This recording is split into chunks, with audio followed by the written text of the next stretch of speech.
गलीज तरीन खाना। मेरा एक फौतगी वाले घर जाना हुआ।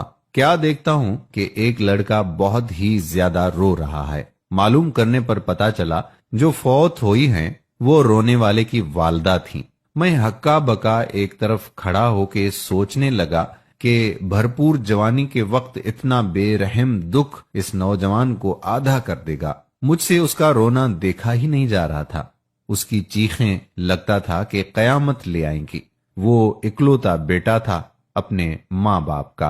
अचानक एक भाई साहब आगे आते हैं, उससे खाने का मेन्यू पूछते हैं। मैं हैरान हो जाता हूँ कि इस हालत में वो खाना कैसे खा सकता है। इससे तो सही से बोला भी नहीं जा रहा। बाद में पता चला कि वो उन लोगों के खाने की बात कर रहे थे जिन्होंने घर अफसोस करने आना है। ये हो क्या रहा है, ये चल क्या रहा है। उनके घर कोई शादी या सालगिरह का फंक्शन नहीं है, बल्कि एक लड़के की जन्नत उसे छोड़ के चली गई है। बजाय इस चीज के कि हम उस घर का हौसला बने, उस घर के दुख में शरीक हो जाएं, उल्टा वो लोग हमारी गंदी और कभी ना मिटने वाली भूख का बंदोबस्त करने में लग गए। क्या हम इस कदर बेहस घटिया कौम हैं कि मैयत वाले घर भी खाना पीना नहीं छोड़ते। और फिर जनाजे के बाद घिनौना खेल शुरू हुआ। एक ऐसा खेल जिसे देख के किसी गैरतमंद को मौत आ जाए, मगर हमें नहीं आती। वही लड़का जिसकी दुनिया लुट गई,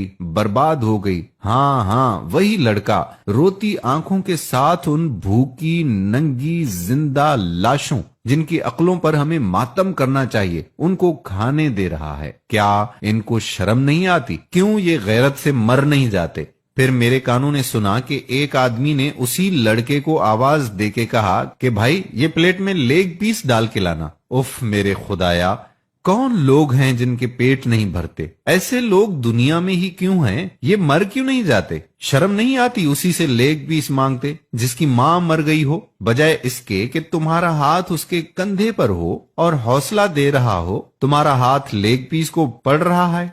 किसी दाना आदमी का कौल याद आ गया कि सबसे गलीज तरीन खाना वो है जो हम मैयत वाले घर से खाते हैं। हमें तरस या रहम नहीं आता ये देख के भी कि लोग रोते हुए खाना बांट रहे हैं। मैंने ऐसे लोग भी देखे हैं जो मैयत वाले घर से नाराज होके चले जाते हैं कि हमें खाना नहीं दिया, हमें खाना नहीं पूछा, किसी ने हमसे खाने तक का नहीं पूछा। यही घटिया लोग खा खा के फिर गंदी डकारे मारते हुए उसी मैयत वाले घर हंसते भी हैं। तमीज तहजीब की सभी हदें इन लोगों ने पार की हुई होती हैं। इनको किसी से कोई सरोकार नहीं है। इन्हें मतलब है तो बस लेग पीस से। मैं हाथ जोड़ता हूँ कि खुदा के लिए मैयत वाले घर का हौसला बने, उनके गम में शरीक हों। रोना नहीं आता तो रोने वाला मुंह बना लें। अल्लाह हम सबको नेक अमल करने की तौफीक अता फरमाए। आमीन।